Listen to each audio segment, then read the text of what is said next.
I was standing by the refreshment table at the Vancouver General Hospital Foundation Gala, balancing a glass of champagne I hadn't touched, when Mrs. Chen appeared beside me. She'd been my housekeeper for 12 years, but I'd never seen her at one of these events. Her husband had recently retired from VGH, so I assumed that's why she was here.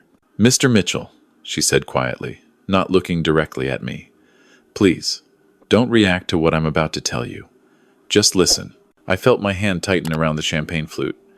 Mrs. Chen wasn't the dramatic type. In all our years together, she'd been nothing but steady, reliable, almost invisible in the way good help tends to be. If she was approaching me like this, something was very wrong. "Last Tuesday," she continued, her voice barely above a whisper, "I saw your son David at the house with a woman.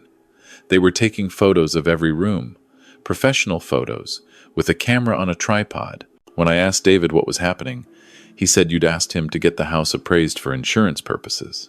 My throat went dry. I hadn't asked David to do any such thing. "I didn't think much of it until yesterday," Mrs. Chen went on. "My daughter, she shows me how to use the computer, how to look at houses online.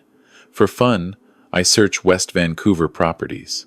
And there it is, Mr. Mitchell, your house. Listed as coming soon on Sotheby's website. $3.2 million. The gala's live band was playing something upbeat, but all I could hear was the blood rushing in my ears. My house. The house Margaret and I had bought 42 years ago when David was just a baby. The house where we'd raised both our children. The house where Margaret had died 3 years ago, in our bedroom, with me holding her hand. "There's more," Mrs. Chen said. "2 weeks ago, I saw papers on the kitchen counter. David must have left them by accident. They were from a lawyer's office. Something about incompetency proceedings and guardianship. I didn't understand all the words, but I took a photo with my phone. I can show you." I wanted to tell her she was mistaken, that David would never do something like this. But even as the thought formed, I realized it would explain so many things that had been happening over the past few months. The keys that kept going missing. I'd blamed my age, thought maybe I was becoming forgetful, but they always reappeared in odd places, places I knew I'd never put them. The doctor's appointments that somehow got canceled without my knowledge. I'd show up to find no record of my booking, looking like a confused old man to the receptionist. The medications. Just last week, I'd opened my blood pressure prescription to find it replaced with something else entirely. When I'd mentioned it to David, he'd looked concerned and suggested that maybe I'd mixed up my pills myself. "It happens, Dad," he'd said gently. "Maybe we should talk about getting you some help around the house. More help than Mrs. Chen, I mean. Professional care." I'd been so focused on not wanting to be a burden, so determined to maintain my independence after Margaret's death, that I'd dismissed these incidents as the inevitable decline of aging. But they weren't random at all. They were calculated. "Mrs. Chen," I managed to say, "why are you telling me this?" She finally looked at me, and I saw tears in her eyes. "Because, Mr. Mitchell, in China, this happened to my mother, my older brother. He convinced everyone she is losing her mind. He put her in a home, sold her house, took all her money. My mother, she died 6 months later. Heart was broken. I was too far away, couldn't protect her. But I can protect you." Before I could respond, I heard David's voice behind me. "Dad, there you are. I've been looking everywhere for you." Mrs. Chen melted away into the crowd as David approached, his wife Jennifer beside him. My son looked successful in his tailored suit, his smile confident. He'd inherited Margaret's looks, her blonde hair that was just starting to gray at the temples, her blue eyes. But looking at him now, I wondered if he'd inherited anything of her heart. "Having fun?" David asked, placing a hand on my shoulder. The gesture that should have felt warm now felt like a brand. "Just fine," I said, forcing my voice to remain steady. "Listen, Dad, Jennifer and I have been talking. That house is getting to be too much for you, isn't it? All those stairs, that big yard. We found this amazing assisted living facility in North Vancouver. Waterfront views, great care, activities every day. We should go tour it next week." "I'm not interested," I said flatly. David's smile didn't waver, but something flickered in his eyes. Dad, be reasonable. You're 67. Mom's been gone 3 years. That house is too big for one person. And I have to be honest, I'm worried about you. The confusion, the missed appointments, the medication mix-ups. These are signs, Dad. Early dementia, maybe. We need to be proactive. I said I'm not interested. We'll talk about it later, David said, his tone taking on that particular patience people use with children and the elderly. When you're thinking more clearly, he steered Jennifer away, and I stood there, gripping my champagne glass so hard I was surprised it didn't shatter. That night, I couldn't sleep. I sat in my study, the one where Margaret and I used to read together in our matching leather chairs, and I started going through papers, bank statements, investment accounts, legal documents. Everything seemed in order, but then I found it, a document at the bottom of a drawer, one I didn't remember filing there, an application for conservatorship, partially filled out in David's handwriting. My name, his name, a doctor's signature I didn't recognize. My hands shook as I photographed it with my phone. I was 67, not 97. I had high blood pressure, well controlled with medication. I played golf twice a week, volunteered at the hospital, managed my own finances, cooked my own meals. There was nothing wrong with my mind, but David was building a case. And he was doing it methodically. I pulled out my phone and sent a text to my daughter, Amy. We'd always been close, even though her nursing career and 3 kids kept her busy. Need to talk. Important. Can you come by tomorrow? Her response came within minutes. Of course, Dad. Is everything okay? No, I typed back. But it will be. Amy arrived the next morning, Sunday, with coffee and bagels from our favorite bakery. She was more like Margaret than David had ever been. Not in looks, but in spirit. Kind, observant, fiercely protective of the people she loved. Dad, you look terrible, she said, setting the food on the kitchen counter. Did you sleep at all? Amy, I need to ask you something, and I need you to be completely honest with me. Has David talked to you about me? About my health? My mental state? She hesitated, and that hesitation told me everything. He mentioned he was worried, said you've been forgetting things, missing appointments. What else? He asked if I'd noticed any changes in you, if you seemed confused or disoriented when I visited. She paused. Dad, what's going on? I showed her everything. Mrs. Chen's photos of the house listing, the conservatorship paperwork. I told her about the medications, the canceled appointments, the missing keys. As I talked, I watched the color drain from her face. That son of a... She stopped herself, pressing her fingers to her temples. Dad, David's company is in trouble. His development project in Surrey, the one he's been so secretive about, it's underwater. He needs capital, needs it desperately. Mark, you know, my husband's cousin who works at the bank, he mentioned something about David coming in for emergency loans being denied. How much does he need? $2.5 million? Maybe more. The exact amount that could be freed up if I went into care and the house was sold. Dad, we need to talk to a lawyer, Amy said. Today? I already called Bill Thompson this morning, I said. Bill had been my lawyer for 30 years, had handled Margaret's estate, had golfed with me just last week. He's meeting us at his office in an hour. And Amy, I need you to know something. Whatever happens, whatever David has done, he's still your brother. I don't want this to destroy your relationship with him. He's trying to destroy you, Dad, she said quietly. He's trying to make you think you're losing your mind so he can steal everything you and Mom built. That's already destroyed any relationship we had. At Bill's office, surrounded by law books and the smell of old leather, we laid out everything. Bill listened without interruption, taking notes, his expression growing grimmer with each revelation. Robert, this is elder abuse, he finally said. Financial exploitation, possibly fraud. What David is doing, if we can prove it, is criminal. Can we prove it? I asked. Mrs. Chen's testimony would help. The photos she took. The listing that's up without your knowledge or consent. But we need more. We need to document every incident, every attempt at manipulation. And we need to move fast. Because once someone has conservatorship, It's very difficult to reverse. What do you suggest? Bill leaned back in his chair. We set a trap. Canadian Thanksgiving is in 3 weeks. What if you hosted dinner like you always do? But this time, we stack the deck. Invite David. Make him think everything is normal. But also invite me, perhaps as a family friend. Maybe Dr. Singh. You know he's semi-retired now, but he's known you for 20 years. People who can testify to your competency. And then we confront David with the evidence. At Thanksgiving dinner? Amy asked. Isn't that a bit dramatic?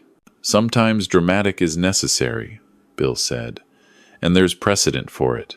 Family interventions work best when there are witnesses, when the accused can't later claim the conversation never happened or was misremembered. Plus, David will be off guard. He'll think he's coming to a normal family dinner. I thought about Margaret.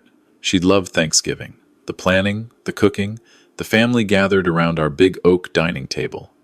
It felt wrong to use her favorite holiday for this. But then I thought about what David was trying to do, how he was willing to destroy his father's life, his independence, his dignity, for money.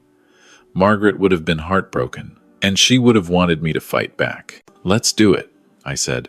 The next 3 weeks were among the hardest of my life. I had to pretend everything was normal, had to interact with David as if I didn't know what he was planning. He came by twice, each time pushing harder for me to tour assisted living facilities, each time mentioning my supposed confusion and forgetfulness.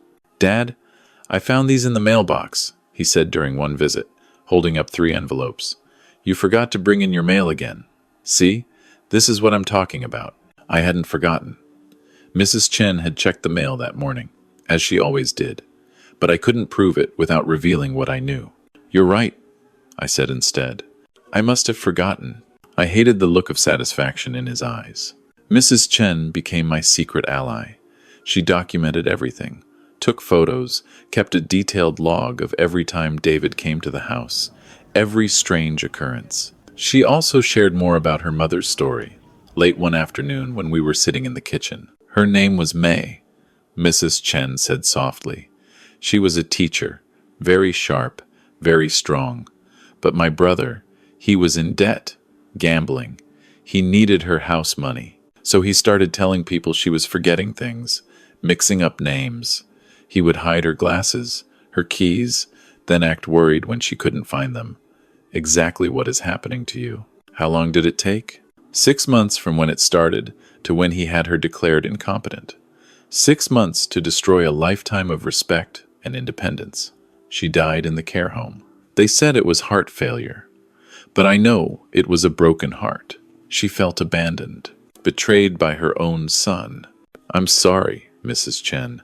I can't imagine how painful that must have been. It's why I will not let it happen to you, Mr. Mitchell. When I took this job 12 years ago, Mrs. Margaret, she was so kind to me. When my husband got sick, when we had medical bills, she helped us. Never told you, but she paid for his surgery. Said it was a bonus, but I knew. She had a good heart. I cannot let her husband be treated this way.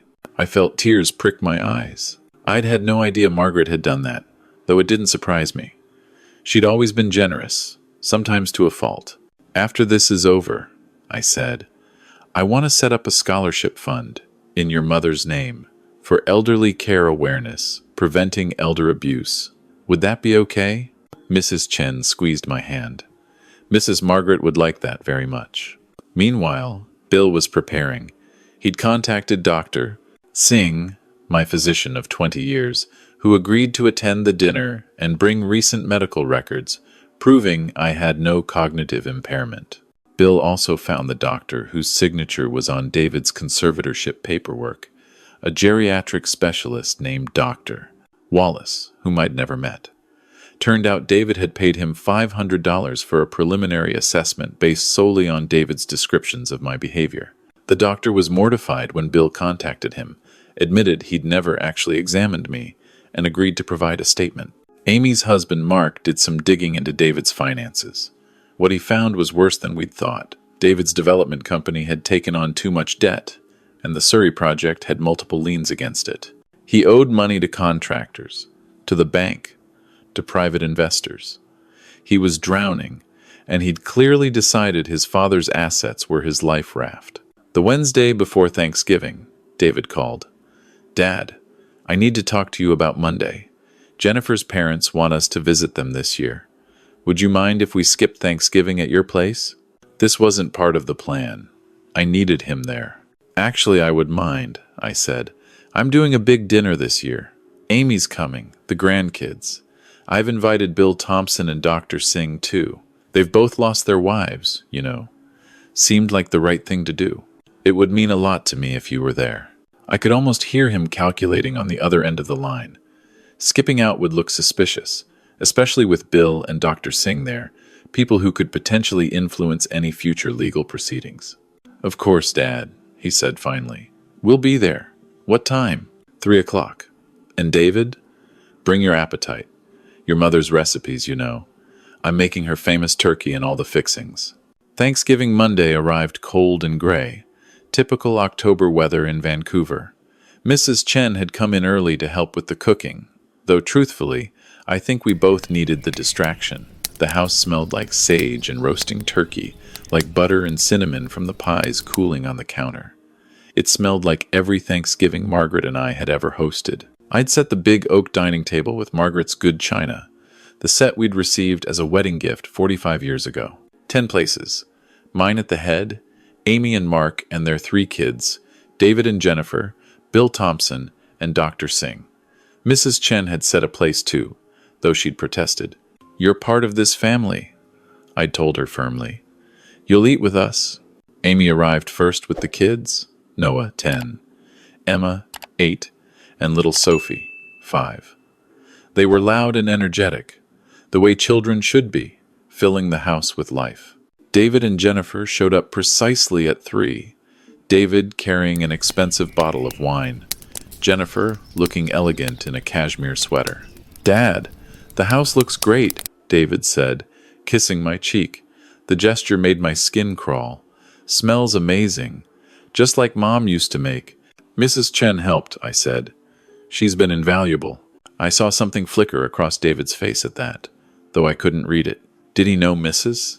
Chen was the one who'd blown his plans wide open? Or was he just annoyed that I was giving credit to the help? Bill and Dr. Singh arrived together, and we all gathered in the living room for drinks before dinner. The conversation was easy, comfortable. The kids showed Dr. Singh their latest art projects. Bill and Mark talked hockey. David and Jennifer made small talk, though I noticed Jennifer kept checking her phone. At 4 o'clock, I called everyone to the table. The turkey was golden and perfect, surrounded by all the traditional dishes. Mashed potatoes, gravy, stuffing, cranberry sauce, roasted vegetables, fresh rolls, Margaret's recipes, Margaret's traditions.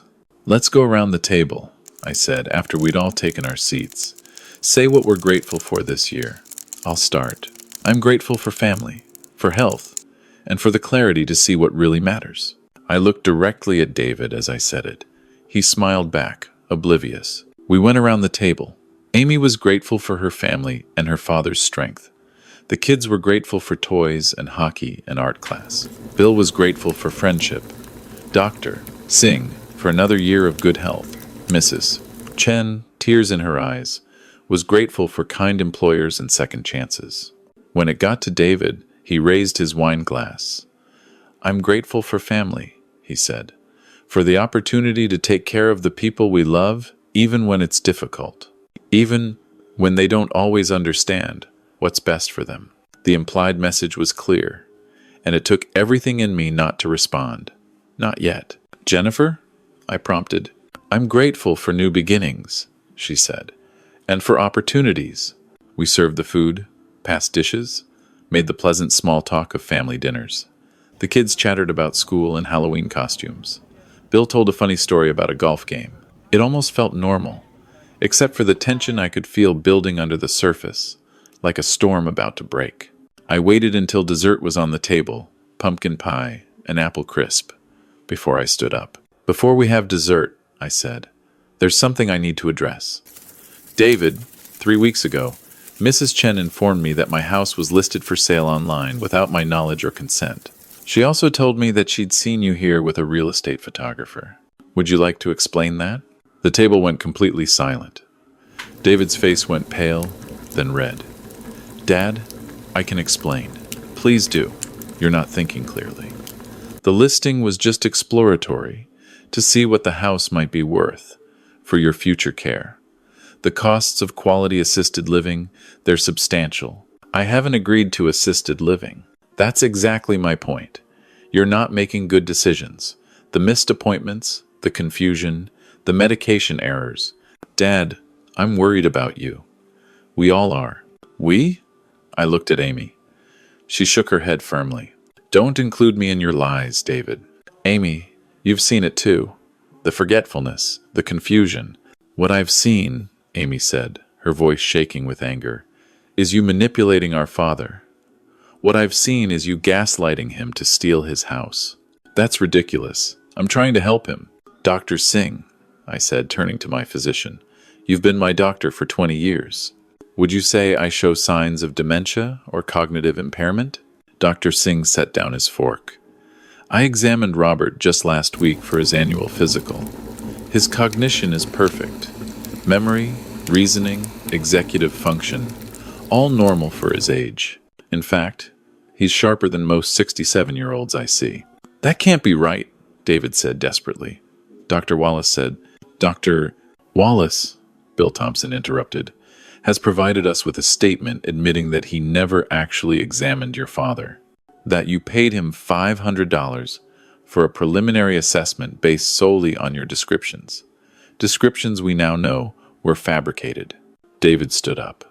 This is insane. You're turning my family against me over a simple misunderstanding. Sit down, David, I said, and something in my voice made him obey. I found the conservatorship paperwork. The one you forged a doctor's signature on. I have photos of every time you came to this house and tampered with my belongings. Mrs. Chen documented everything. The keys you hid, the appointments you canceled using my name, the medications you switched. You're paranoid. This is exactly what I'm talking about, these delusions. Your company owes $2.5 million, I said, the exact amount you'd get if you sold this house. You're not worried about my health, David. You're desperate for money, and you're willing to destroy your father to get it. Jennifer stood up. We should go. Sit down, Jennifer, I said sharply. You were in on this too. Amy's husband saw you at the Realtor's office, picking out listings for new properties. You were already spending money from the sale of my house. The mask finally dropped from David's face. The concern, the false worry, all of it gone. What remained was cold anger. That house is worth over $3 million, and you're living in it alone. Mom's dead. You don't need all that space. It's selfish, Dad. Selfish to hoard assets when your family needs help. Your mother and I bought that house 42 years ago, I said quietly. We raised you in that house. She died in that house. And you want to sell it because you made bad business decisions? You want to rob me of my independence, my dignity, my home, because you can't manage your own money? I'm your son. I should inherit it anyway. Inherit it when I'm dead, sure. But I'm not dead, David. I'm very much alive. And thanks to your little scheme, I've had Bill update my will. Amy is now the executor and primary beneficiary. You get nothing. David's face contorted with rage. You can't do that. I already did. Bill? Bill pulled out a folder. These are the updated estate documents, signed last week. Also in here are statements from Dr. Singh, Dr. Wallace, Mrs. Chen, and several other witnesses documenting your attempts to fraudulently obtain conservatorship. If you contest the will or continue any action against your father, I will file a police report for elder abuse, financial exploitation, and fraud. These are criminal charges, David. You could go to prison. This is insane, Jennifer said. David, we're leaving. One more thing, I said. That conservatorship paperwork you filed? Bill had it dismissed this morning. You have no legal claim to any of my assets. No guardianship, no power of attorney, nothing. David stood there, shaking with fury or fear or both. I'm your son. How can you do this to me? How can I? I felt my voice break. David, You tried to convince me I was losing my mind. You tampered with my medications. You were willing to lock me in a care home and sell everything your mother and I built. You betrayed me in the cruelest way possible.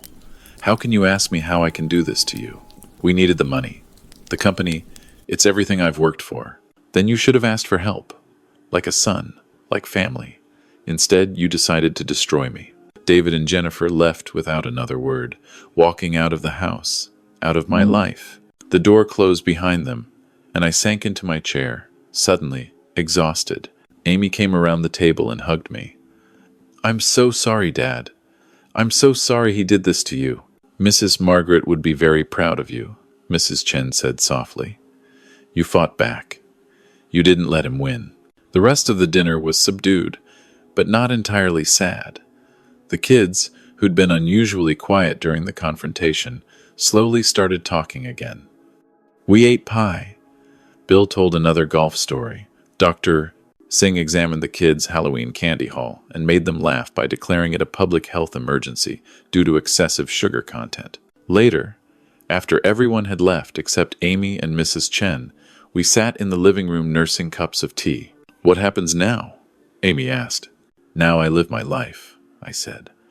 I've arranged for Mrs. Chen to get a significant raise and a scholarship fund in her mother's name. Bill is helping me set up better legal protections, medical directives, all of it. And you and I will talk more regularly. I don't want to burden you, but I also don't want to be isolated enough that something like this could happen again. You could never be a burden, Dad, Amy said. You're my father. I love you. What about David? Mrs. Chen asked quietly. I don't know, I admitted. Part of me hopes he'll get help, fix his business problems legitimately. Maybe someday apologize, and we can rebuild something. But right now, I need to protect myself, and I need to heal from the betrayal. Christmas that year was different, smaller. Amy and her family came, and Mrs. Chen joined us with her husband. We decorated the tree, cooked a feast, watched the kids open presents with that particular joy that only children can manage.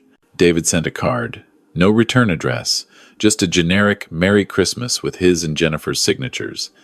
No apology, no explanation. I put it in a drawer and didn't mention it.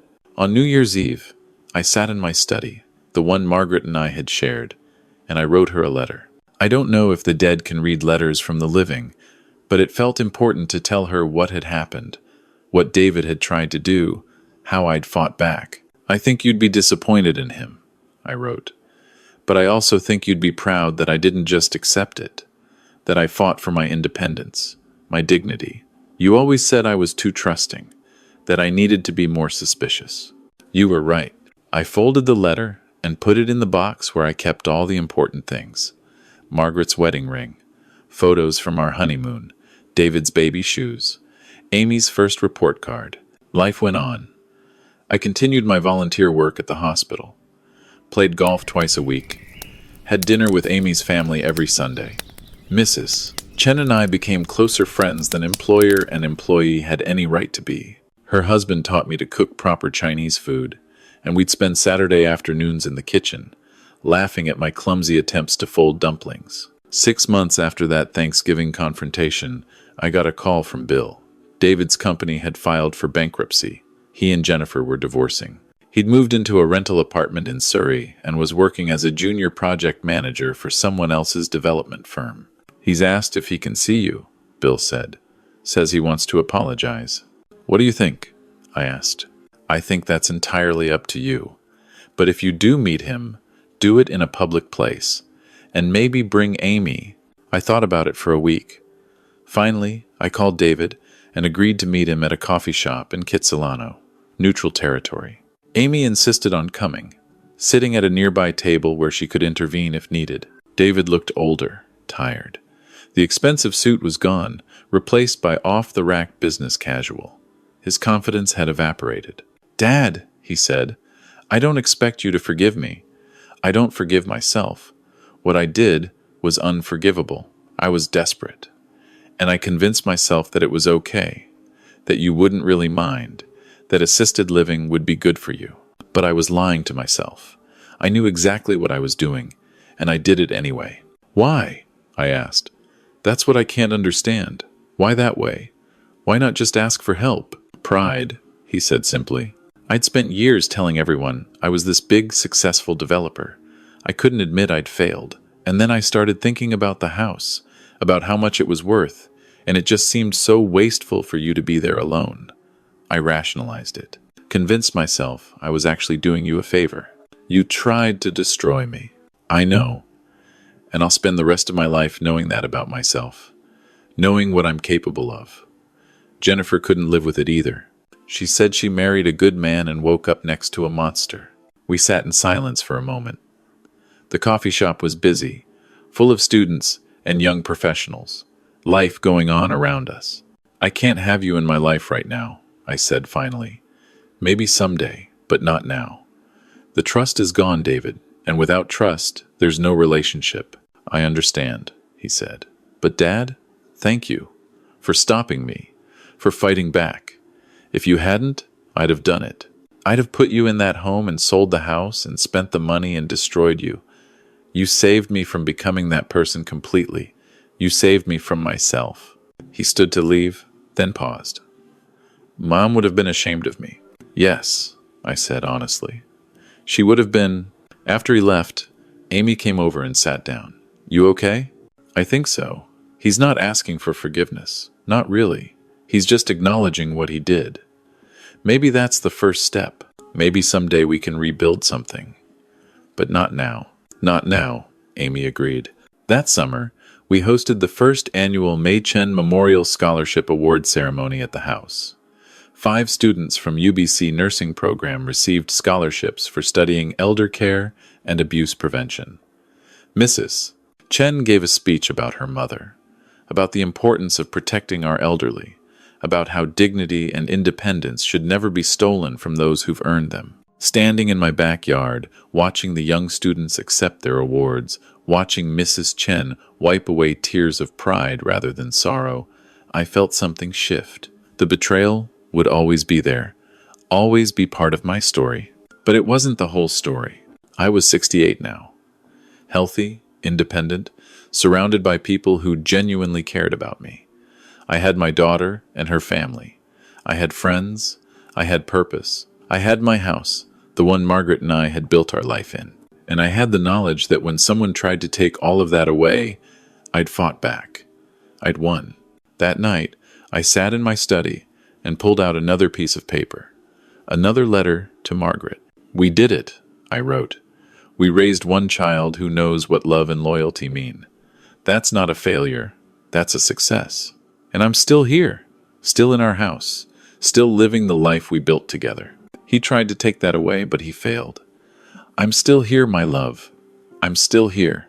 I folded the letter and put it in the box with all the others. Outside, the summer sun was setting over the mountains, painting the sky in shades of gold and pink.